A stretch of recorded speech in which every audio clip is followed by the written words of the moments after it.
नमस्कार दोस्तों, स्वागत है आपका आज के मुख्य समाचार में, जिसमें सबसे पहली और बड़ी खबर में आपको बताएंगे कि मुंबई बैठक में लॉन्च किया जा सकता है इंडिया गठबंधन का लोगो। 5 मुख्यमंत्री और 80 विपक्षी नेता होंगे शामिल। अब भाजपा की उल्टी गिनती हो चुकी है शुरू। दूसरी खबर में जिक्र होगा कि कांग्रेस ने पीएम मोदी पर चंद्रयान 3 की सफलता का श्रेय लेने का लगाया आरोप और कह दी ये बड़ी बात, वैज्ञानिकों को सैलरी न मिलने का उठा दिया मुद्दा। तीसरी खबर में जिक्र होगा कि इस शानदार उपलब्धि पर हर भारतीय को गर्व, सोनिया गांधी की इसरो चीफ को चिट्ठी। चौथी खबर में आपको बताएंगे पीएम मोदी के खिलाफ शिकायत दर्ज, सोशलिस्ट पार्टी ऑफ इंडिया ने की एफआईआर दर्ज करने की मांग। लोक प्रतिनिधि कानून यानी कि रिप्रेजेंटेशन ऑफ पब्लिक एक्ट की उल्लंघन का लगा आरोप। और साथ ही साथ खबर में आगे जिक्र होगा कि संजय सिंह ने बीजेपी पर उठाए सवाल, पूछा क्या सीएजी पर भी ईडी का छापा पड़ेगा। जी हां दोस्तों, एक के बाद एक सारी जरूरी खबरें आपके लेकर आए हैं, लेकिन उससे पहले अगर आपको भी ऐसा लगता है कि 2024 में भाजपा का होने जा रहा है सुपड़ा साफ, तो वीडियो को कीजिए लाइक और चैनल को सब्सक्राइब करके बेल आइकन दबाइए और कमेंट में लिखिए जय हिंद। दोस्तों रुक करते हैं सबसे पहली और बड़ी खबर की तरफ। मुंबई बैठक में लॉन्च किया जा सकता है इंडिया गठबंधन का लोगो। 5 मुख्यमंत्री और 80 विपक्षी नेता होंगे इसमें शामिल। जी हां दोस्तों,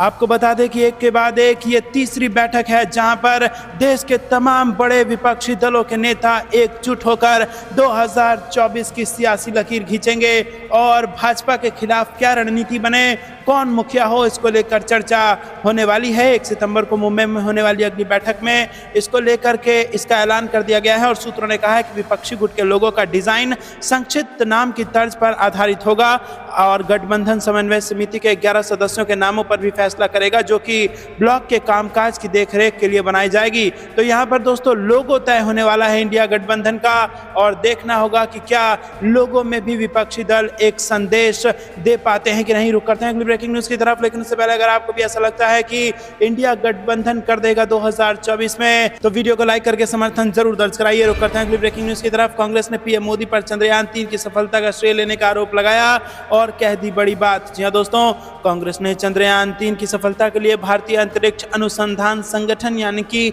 इसरो के वैज्ञानिकों को बधाई दी, लेकिन प्रधानमंत्री नरेंद्र मोदी पर चंद्रयान की टीम से जुड़े वैज्ञानिकों को अनदेखी करने का आरोप लगाया। गुरुवार को कांग्रेस ने निशाना साधते हुए कहा कि पीएम मोदी चंद्रयान 3 की सफल लैंडिंग का श्रेय ले रहे हैं, लेकिन वो इसरो और उसके वैज्ञानिकों का सहयोग करने में बुरी तरह विफल रहे।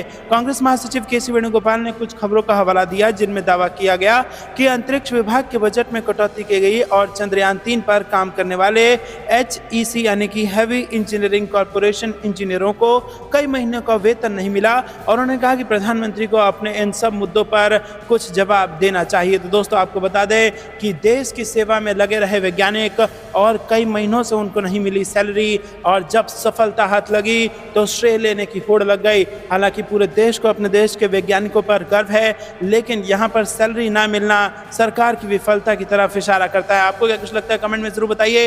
वीडियो लाइक करना मत भूलेगा अगर अभी तक नहीं किया तो। रुक करते हैं ब्रेकिंग न्यूज की तरफ। शानदार उपलब्धि पर हर भारतीय को गर्व, सोनिया गांधी की इसरो चीफ को चिट्ठी। जी हाँ दोस्तों, आपको बता दें कि चांद पर चंद्रयान 3 की सफल लैंडिंग कराने में भारत कामयाब रहा है और इस सफलता के बाद दुनिया भर में भारतीय अंतरिक्ष अनुसंधान संगठन की तारीफ हो रही है। इस मिशन की सफलता के साथ ही भारत चांद के दक्षिण ध्रुव पर लैंडिंग करने वाला पहला देश बन गया है। चंद्रयान 3 मिशन की सफलता के बाद कांग्रेस नेता सोनिया गांधी ने इसरो चीफ को चिट्ठी लिखकर बधाई दी और सोनिया गांधी ने चिट्ठी में लिखा कि आपको यह बताते हुए बेहद खुशी हो रही है कि कल शाम इसरो की शानदार उपलब्धि ने मुझे रोमांचित कर दिया था। ये सभी भारतीयों, खासतौर पर युवा पीढ़ी के लिए बहुत गर्व और उत्साह का विषय है। सोनिया गांधी ने चिट्ठी में लिखा कि इसरो की बेहतरीन क्षमताएं दशकों में विकसित हुई हैं। गौरतलब है कि नेताओं को इसमें महत्वपूर्ण योगदान इसमें रहा है। सामूहिक प्रयास की भावना ने इसे हमेशा प्रेरित किया है। 60 के दशक की शुरुआत से ही इसरो आत्मनिर्भरता पर आधारित रहा है, जिसने इसकी सफलताओं में बड़ा योगदान दिया है। रुक करते हैं अगली ब्रेकिंग न्यूज की तरफ। होशियारपुर में पीएम मोदी के खिलाफ शिकायत, सोशलिस्ट पार्टी ऑफ इंडिया की एफआईआर दर्ज की मांग, लोक प्रतिनिधि कानून के उल्लंघन का है आरोप। जी हां दोस्तों, आपको बता दें कि पंजाब में प्रधानमंत्री नरेंद्र मोदी के खिलाफ शिकायत दर्ज कराई गई है और इस शिकायत को जिला होशियारपुर के एसएसपी सरताज सिंह चहल को दी गई है। साथ ही उनसे प्रधानमंत्री प्रधानमंत्री के खिलाफ FIR दर्ज करने की भी मांग की गई है। मामले में शिकायतकर्ता सोशलिस्ट पार्टी ऑफ इंडिया का 7 सदस्यीय प्रतिनिधिमंडल है। शिकायतकर्ता ओम सिंह सटियाना और पूर्व प्रधान बलवंत सिंह खेड़ा की अगुवाई में प्रतिनिधिमंडल ने होशियारपुर के SSP को शिकायत दी है। उन्होंने प्रधानमंत्री नरेंद्र मोदी के खिलाफ 153A, 153B, 295A, 505(2), 123(3)A और 125 के भारतीय लोक प्रतिनिधि कानून के तहत केस दर्ज करने की मांग की है। शिकायतकर्ता प्रतिनिधिमंडल के नेताओं के अनुसार प्रधानमंत्री नरेंद्र मोदी द्वारा विचारों की आजादी को जाहिर करते हुए नैतिक मूल्यों की उल्लंघना की गई है। दोस्तों रुक करते हैं अगली ब्रेकिंग न्यूज की तरफ। संजय सिंह ने बीजेपी पर उठाया सवाल, पूछा क्या CAG पर भी ईडी का छापा पड़ेगा। जी हां दोस्तों देश भर में भारतमाला प्रोजेक्ट के तहत बनाए जा रहे सड़कों में से कुछ परियोजनाओं की प्रति किलोमीटर लागत पर हाल ही भारत के नियंत्रक और महालेखा परीक्षक CAG ने सवाल उठाए थे। इस मसले को लेकर आम आदमी पार्टी के राज्यसभा सांसद संजय सिंह ने बीजेपी की नीयत पर सवाल उठा दिए हैं। उन्होंने पूछा है कि केंद्र सरकार विरोधियों के सवालों को ईडी से छापेमारी कराकर दबाने की कोशिशों में जुटी है। CAG ने भी सड़क निर्माण में अनियमितताओं को लेकर सवाल उठाए हैं। क्या अब CAG पर भी ईडी का छापा पड़ेगा? आम आदमी पार्टी सांसद संजय सिंह ने इसी मसले को लेकर कहा है कि क्या आपको पता है प्रधानमंत्री नरेंद्र मोदी जी की अध्यक्षता वाली committee, cabinet committee on economic affairs ने 75,000 किलोमीटर सड़क बनाने के भारतमाला प्रोजेक्ट में 15 करोड़ प्रति किलोमीटर सड़क की लागत बढ़ाकर 11 लाख करोड़ के भ्रष्टाचार की योजना तैयार की। ये विपक्ष नहीं CAG कह रहा है, तो क्या अब CAG पर भी ईडी का छापा पड़ेगा? दोस्तों आपको बता दें कि कंट्रोलर ऑडिटर जनरल यानी कि CAG जो कि सीधा राष्ट्रपति द्वारा नियुक्त किए जाते हैं, उनको guardian of public purse and friend philosopher and guide for the government कहा जाता है। और उनकी ये जिम्मेदारी होती है कि सरकार के पैसों का एकदम लेखा जोखा रखा जाए और जिस बात के लिए पार्लियामेंट से सरकार ने बजट पास किया है, पैसा उन्हीं मामलों में खर्च होना चाहिए। और उसी CAG की रिपोर्ट ने इस वक्त भाजपा में हड़कंप मचा रखा है, क्योंकि CAG की रिपोर्ट में यह खुलासा हुआ है कि 15 करोड़ रुपए प्रति किलोमीटर सड़क की लागत बढ़ाकर 11 लाख करोड़ के भ्रष्टाचार की योजना तैयार की गई। ऐसा विपक्ष आरोप लगा रहा है। आपको क्या कुछ लगता है कमेंट में जरूर बताइए। क्या CAG के इस रिपोर्ट से भाजपा को नुकसान होगा? कमेंट में अपनी राय जरूर बताइए। और वीडियो अभी तक लाइक नहीं किया है तो प्लीज लाइक कीजिए। रुक करते हैं ब्रेकिंग न्यूज की तरफ। राहुल गांधी ने सरकारी बंगला लेने से कर दिया इनकार, लोकसभा हाउसिंग सोसाइटी को लिख दी चिट्ठी। जी हां दोस्तों, कांग्रेस नेता राहुल गांधी की लोकसभा सदस्यता बहाल हो चुकी है, जिसके बाद उन्हें पुराना बंगला 12 तुगलक लेन भी अलॉट कर दिया गया है। लेकिन अब राहुल गांधी ने अपना पुराना बंगला लेने से इनकार कर दिया है। जी हां दोस्तों, आपको बता दें कि जब अडानी की हक का मुद्दा राहुल गांधी ने उठाया, जब देश की जनता का मुद्दा देश की सदन में उठाया और जब राहुल गांधी ने यह कह दिया कि मैं गांधी हूं, सावरकर नहीं, माफी नहीं मांगूंगा और मैं किसी से नहीं डरूंगा, उसका नतीजा ये निकला कि उनकी सदस्यता तक उनसे छीन ली गई। जिसके बाद सदस्यता जाने के बाद उन्होंने भारत जोड़ो यात्रा निकाली और देश के लोगों से अपने दिल की बात कही। लेकिन इसी बीच एक और झटका जब राहुल गांधी को तब लग गया जब उनका घर छीन लिया गया। जी हाँ दोस्तों, राहुल गांधी ने सदस्यता छीने जाने के बाद फिर दोहराया कि मैं माफी नहीं मांगूंगा, मैं सावरकर नहीं, मैं गांधी हूं और मैं देश की जनता की आवाज सदन से उठाता रहूंगा और मैं किसी से डरने वाला नहीं हूं। इसके बाद उनका घर छीन लिया गया और घर छीनने के बाद वो देश की जनता के पास गए और उन्होंने कहा कि देखिए मेरा घर भी इन लोगों ने छीन लिया है। उसके बाद देश की जनता ने अपना समर्थन राहुल गांधी को दिया और राहुल गांधी को कहा कि हमारा घर आपका घर है, राहुल गांधी जी हमारे घर में आके रहिए। उसके बाद एक प्रकार से जनता का प्यार राहुल गांधी को मिला और आज का वो दिन है जब राहुल गांधी की सदस्यता वापस हो चुकी है। पुराना बंगला 12 तुगलक लेन भी उनको अलॉट कर दिया गया है, लेकिन अब राहुल गांधी ने अपना पुराना बंगला लेने से इनकार कर दिया है। कांग्रेस सूत्रों के मुताबिक इसके लिए राहुल गांधी ने लोकसभा हाउसिंग सोसाइटी को चिट्ठी लिख दी है। तो दोस्तों, क्या आपको भी राहुल गांधी के इस फैसले पे गर्व है? कमेंट करके अपनी राय जरूर बताइए। वीडियो अभी तक लाइक नहीं किया है तो लाइक कीजिए। दोस्तों रुक करते हैं अगली ब्रेकिंग न्यूज की तरफ, जो कि झारखंड से आ रही है। सवालों के साथ ईडी करती रही इंतजार, नहीं आए हेमंत सोरेन, दूत ने पहुंचाई चिट्ठी, कोर्ट जाने के दिए संकेत। यहाँ दोस्तों आपको बता दें कि झारखंड के मुख्यमंत्री हेमंत सोरेन प्रवर्तन निदेशालय के समन पर गुरुवार को भी उपस्थित नहीं हुए। उन्होंने ईडी को एक बार फिर लिखित संदेश भेजा है। ये लगातार दूसरी बार है जब सोरेन ईडी के बुलावे पर नहीं पहुंचे। माना जा रहा है कि वो ईडी के खिलाफ अदालत में अपील करेंगे। उन्होंने 14 अगस्त को ईडी को पत्र लिखकर भेजे गए समन को राजनीति से प्रेरित बताया और गैर कानूनी बताया था और समन वापस लेने को कहा था। सीएम ने पत्र में लिखा था कि ऐसा ना होने पर वो कानून का सहारा लेने को बाध्य होंगे। सीएम सचिवालय के विशेष दूत ने दोपहर लगभग 2 बजे सीलबंद लिफाफे में सीएम का लिखित संदेश ईडी के दफ्तर को सौंपा। रुक करते हैं अगली ब्रेकिंग न्यूज की तरफ। हिसाब किताब के दिन अब ज्यादा दूर नहीं।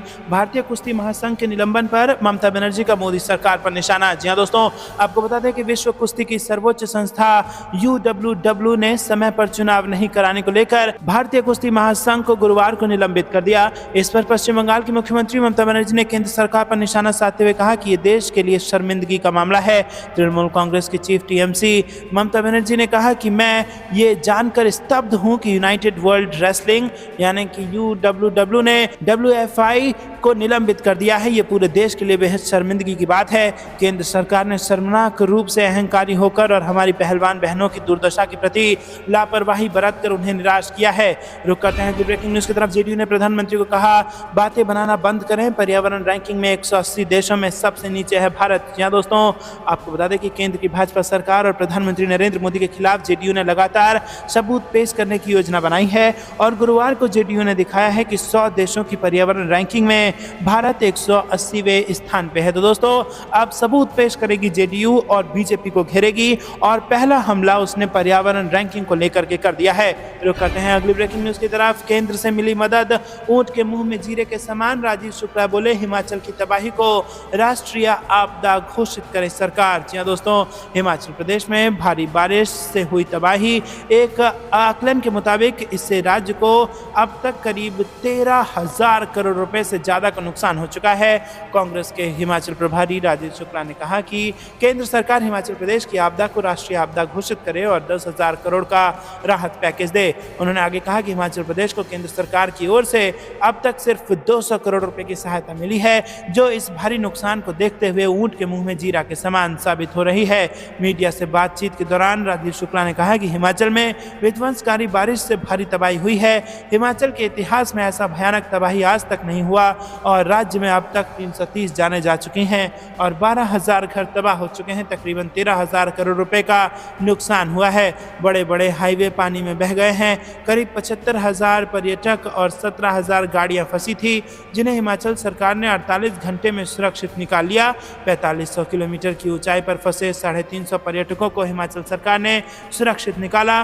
पूरी रात CM Sukhvinder Singh Sukhu, deputy CM Mukesh Agnihotri, मंत्रियों समेत अधिकारियों एवं कर्मचारी बारिश में जुटे रहे और लोगों को सुरक्षित निकाला। रुक करते हैं अगली ब्रेकिंग न्यूज की तरफ। भोपाल में PCC चीफ कमलनाथ ने दिलाई कांग्रेस की सदस्यता। सागर के पूर्व BJP नेता नीरज शर्मा हो चुके हैं कांग्रेस में शामिल। बोले, टिकट की तमन्ना लेकर नहीं आया हूं। जी हां दोस्तों, सागर की सुर्खी विधानसभा में भाजपा के बीच कुछ ठीक नहीं चल रही है। लगातार भाजपा के नेता बगावत कर कांग्रेस में शामिल हो रहे हैं। सुर्खी विधानसभा क्षेत्र के राहतगढ़ निवासी पूर्व भाजपा नेता नीरज शर्मा ने भाजपा की सदस्यता से इस्तीफा दे दिया है। वो गुरुवार को कांग्रेस की सदस्यता लेने के लिए भोपाल रवाना हुए हैं। भोपाल में नीरज शर्मा को PCC चीफ कमलनाथ ने कांग्रेस की सदस्यता दिलाई है। भाजपा की प्राथमिक सदस्यता से इस्तीफा देने के बाद गुरुवार को राहतगढ़ के कद्दावर नेता नीरज शर्मा सैकड़ों गाड़ियों के काफिले के साथ भोपाल पहुंचे हैं। भोपाल रवाना होने से पहले राहतगढ़ बस स्टैंड पर नीरज शर्मा ने अपने समर्थकों को संबोधित किया, जिसमें वो राजस्व परिवहन मंत्री गोविंद सिंह राजपूत पर जमकर बरसे। उन्होंने मीडिया से बात करते हुए कहा कि अपने हजारों समर्थकों के साथ आज वो PCC चीफ कमलनाथ के समक्ष कांग्रेस की सदस्यता लेंगे। मंत्री गोविंद सिंह राजपूत द्वारा किए जा रहे अत्याचारों का जवाब देने की तैयारी क्षेत्र की जनता ने कर ली है। साथ ही विधानसभा में टिकट मिलने के जवाब में उन्होंने कहा कि टिकट की तमन्ना लेकर वो कांग्रेस में नहीं जा रहे हैं। रुक करते हैं अगली ब्रेकिंग न्यूज की तरफ। किसान सम्मेलन में सचिन पायलट ने दिया एकजुटता का संदेश, इशारों में तंज भी कसा। जी हां दोस्तों, आपको बता दें कि राजस्थान के पूर्व डिप्टी CM सचिन पायलट ने विजयनगर विधानसभा मसूदा जिला ब्यावर में किसान सम्मेलन को संबोधित किया। पायलट ने अपने संबोधन में कहा कि बीजेपी विपक्ष की भूमिका निभाने में विफल रही है। किसान सम्मेलन में सचिन पायलट ने एकजुटता का संदेश दिया और किसान सम्मेलन को संबोधित करते हुए सचिन पायलट व स्थानीय विधायक राकेश पारिक सहित जनप्रतिनिधियों ने आगामी विधानसभा चुनाव में कांग्रेस कार्यकर्ताओं को एकजुट रहकर प्रदेश में एक बार फिर से कांग्रेस की सरकार बनाने की अपील की। पायलट ने केंद्र सरकार पर हमला बोलते हुए कहा कि केंद्र सरकार चुनाव के समय मंदिर, मस्जिद, धर्मों व भगवान के नाम पर वोट लेती है, लेकिन उसके बाद युवाओं को नौकरी और महंगाई को लेकर कोई कदम नहीं उठाती। पायलट ने कहा कि प्रदेश में इस बार मिथक टूटेगा और पुनः 2023 में इतिहास रचा जाएगा, वो कांग्रेस की सरकार बनेगी। रुक करते हैं अगली ब्रेकिंग न्यूज की तरफ। शिवपाल के साथ तैयार किया ब्लूप्रिंट। अखिलेश यादव ने यूपी में इंडिया को जिताने की बनाई रणनीति। पसमानदा मुसलमानों को लेकर बीजेपी को बेनकाब करेगी समाजवादी पार्टी। जी हां दोस्तों, आपको बता दें कि 2024 के लोकसभा चुनाव के लिए तमाम विपक्षी दल एकजुट हो चुके हैं और इन पूरे देश में अगर सबसे महत्वपूर्ण महत्वपूर्ण राज्य कोई है तो वो 80 लोकसभा सीटों वाला राज्य उत्तर प्रदेश है। और दोस्तों इसी बात को समझते हुए यहाँ पर अखिलेश यादव और कांग्रेस पार्टी जो कि मुख्य विपक्षी दल है, उन्होंने इंडिया गठबंधन में शामिल होकर 2024 की रणनीतियों के लिए काम करना शुरू कर दिया है। और इन सब में सबसे इंपॉर्टेंट नेता जो उत्तर प्रदेश में होंगे वो शिवपाल यादव होंगे। वो शिवपाल यादव जो नेताजी मुलायम सिंह यादव के साथ करीबी से काम कर चुके हैं, राजनीतिक दांवपेच जानते हैं और वो चरखा दांव भी शिवपाल यादव जानते हैं जिसका इस्तेमाल कभी नेताजी मुलायम सिंह यादव किया करते थे। हालांकि इस चुनाव में विपक्षी गठबंधन को नेताजी मुलायम सिंह यादव की याद जरूर आएगी, उनकी कमी खलेगी, लेकिन शिवपाल यादव उनकी कहीं ना कहीं थोड़ी कमी पूरी कर सकते हैं क्योंकि शिवपाल यादव के पास वो एक्सपीरियंस है जो इस वक्त समाजवादी पार्टी को उत्तर प्रदेश में चाहिए, इंडिया गठबंधन को उत्तर प्रदेश में चाहिए। और इसीलिए आपको बता दें कि नेताजी मुलायम सिंह यादव के बाद ये पहला लोकसभा चुनाव जो अखिलेश यादव की पार्टी समाजवादी पार्टी लड़ेगी उसमें शिवपाल यादव का माइंड भी लगा होगा और पूरा भारत जो इंडिया गठबंधन बनके तैयार है वो भी उत्तर प्रदेश को सीरियसली ले रहा है। और यहाँ पर बीजेपी को हराना बेहद जरूरी है क्योंकि 80 लोकसभा सीटों में से कहीं ना कहीं दिल्ली का रास्ता होकर निकलता है। रुक करते हैं अगली ब्रेकिंग न्यूज की तरफ। बीजेपी दफ्तर में नरेंद्र सिंह तोमर का घेराव, पूर्व विधायक के समर्थकों ने केंद्रीय मंत्री की गाड़ी रोकी, सोनकच्छ से टिकट बदलने की मांग। जी दोस्तों, विधानसभा चुनाव के लिए बीजेपी के घोषित प्रत्याशियों को लेकर मचा घमासान अब प्रदेश कार्यालय तक पहुंच गया है। बुधवार को सोनकच्छ से आए पार्टी कार्यकर्ताओं ने मध्य प्रदेश बीजेपी चुनाव प्रबंधन समिति के संयोजक नरेंद्र सिंह तोमर का घेराव कर दिया। ये कार्यकर्ता देवास की सोनकच्छ सीट पर प्रत्याशी बदलने की मांग कर रहे थे। इन्होंने तोमर की गाड़ी रोक ली और जमकर नारेबाजी की। हंगामा करीब घंटे भर चला। दरअसल बीजेपी ने देवास की सोनकच्छ सीट से राजेश सोनकर को टिकट दिया है। पूर्व विधायक राजेंद्र वर्मा इसका विरोध कर रहे हैं। बुधवार दोपहर करीब 2:30 बजे यहाँ पर वर्मा के समर्थक हाथों में तख्तियां लेकर ढोल नगाड़े के साथ भोपाल स्थित बीजेपी प्रदेश कार्यालय पहुंचे। ठीक इसी समय तोमर वहां से निकल रहे थे। गेट से बाहर निकल रही तोमर की गाड़ी को वर्मा समर्थकों ने घेर लिया। तोमर ने उन्हें समझाया। लंबी बातचीत के बाद तोमर वहां से निकल लिए। रुक करते हैं अगली ब्रेकिंग न्यूज की तरफ। मध्य प्रदेश से बड़ी खबर, सीएम शिवराज के गृह जिले सीहोर में गुटबाजी से परेशान है भारतीय जनता पार्टी, नौबत हाथापाई तक पहुंची। जी हाँ दोस्तों, मध्य प्रदेश में चंद महीनों बाद विधानसभा चुनाव होने हैं। साल 2018 की भांति इस चुनाव में भी सत्ताधारी भाजपा कोई भी ऐसी गलती नहीं करना चाहती जिसका खामियाजा 2023 के रण में उसे भुगतना पड़े। नतीजतन बीजेपी आए दिन बैठकों के माध्यम से बीजेपी पदाधिकारी और कार्यकर्ताओं को एकजुट रहने की सीख दे रही है, लेकिन लगता है कि संगठन और बीजेपी आलाकमान की सीख का असर बीजेपी कार्यकर्ताओं पर नहीं पड़ रहा है। इसका प्रत्यक्ष उदाहरण मुख्यमंत्री शिवराज सिंह चौहान के गृह जिले सीहोर में देखने को मिल रहा है। सीएम के जिले में बीजेपी नेताओं की गुटबाजी अब खुलकर सड़क पर आने लगी है। यहाँ नौबत हाथापाई तक भी आ चुकी है। रुक करते हैं ब्रेकिंग न्यूज की तरफ। बिहार के बीजेपी विधायक ले रहे थे बैठक, तभी उलझे समर्थक। भिंड में बीजेपी नेताओं के समर्थकों का हंगामा। जी हाँ दोस्तों, भिंड विधानसभा में इन दोनों बिहार से भाजपा विधायक नारायण प्रसाद कार्यकर्ता आए हुए हैं और विधानसभा चुनाव को लेकर कार्यकर्ता के साथ बैठक आयोजित कर रहे हैं। वहीं बुधवार को बिहार के विधानसभा द्वारा सर्किट हाउस पर भाजपा कार्यकर्ता से मुलाकात कर चर्चा की जा रही थी, तभी बीजेपी के दो गुटों के समर्थक आपस में उलझ गए। रुक करते हैं ब्रेकिंग न्यूज की तरफ। नोटा कार हाथ, किसी को भी वोट दो और जाएगा कमल पर ही बीजेपी के निजामाबाद सांसद के बयान पर तेलंगाना में विवाद। जी हाँ दोस्तों, तेलंगाना में विधानसभा और लोकसभा चुनाव की तैयारियों के बीच भाजपा सांसद डी अरविंद ने विवादित बयान दिया है। उन्होंने कहा कि वोट किसी को भी दो, जाएगा मोदी को ही। बीआरएस नेताओं ने बीजेपी पर निशाना साधा है और चुनाव आयोग से जांच कराने की मांग की है। तो दोस्तों, फिर से एक बार ईवीएम पर आरोप लगाया है विपक्ष के नेता ने। रुक करते हैं अगली ब्रेकिंग न्यूज की तरफ। आंदोलन का रूप ले रहा है सरोर टोल प्लाजा बंद का मुद्दा। नेताओं का रिहाई के लिए सांबा चौक से भूख हड़ताल शुरू। जी हाँ दोस्तों, सरोर टोल प्लाजा बंद करने व हिरासत में लिए गए युवा राजपूत सभा के नेताओं को तत्काल रिहा करने की मांग को लेकर सांबा जिले में भूख हड़ताल शुरू हो गई है।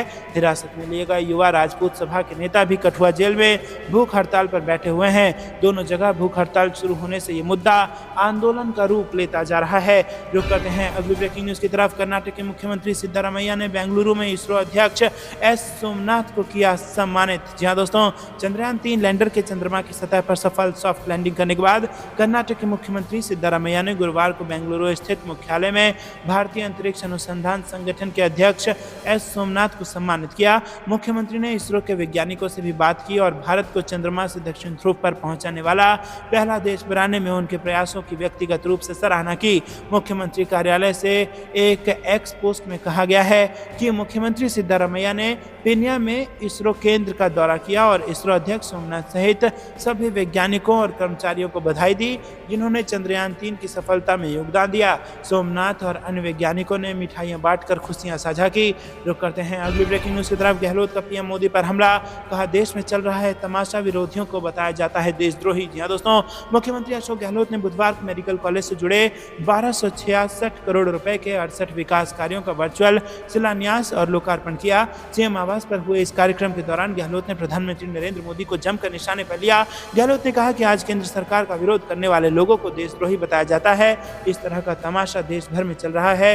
अगर इन मामलों पर हम नहीं बोले तो इतिहास हमें माफ नहीं करेगा। तो दोस्तों, ये थी दिन भर की सारी जरूरी और बड़ी खबरें। अंत तक बने रहने के लिए बहुत बहुत धन्यवाद। जाने से पहले वीडियो को लाइक, चैनल को सब्सक्राइब करके बेल आइकन दबाइए और कमेंट में लिखिए जय हिंद, जय भारत।